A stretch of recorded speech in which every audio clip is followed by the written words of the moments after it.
વિરોધનો અવાજ।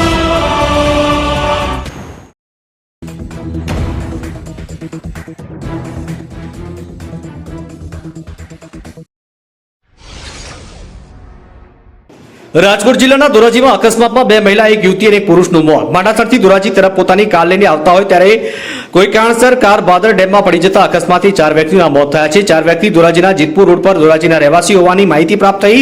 આ અકસ્માતમાં પ્રાથમિક તબક્કે કારનું ટાયર ફાટ્યું હોય અને અકસ્માત સર્જાયાનું જાણવા મળ્યું છે। ધોરાજી નગરપાલિકા અને ફાયર બ્રિગેડ વિભાગની ટીમ સ્થાનિક તરવૈયા તાત્કાલિક ઘટના સ્થળે પહોંચી ગયા અને ભારે જહેમત બાદ મૃતદેહોને બહાર કાઢવામાં આવ્યા।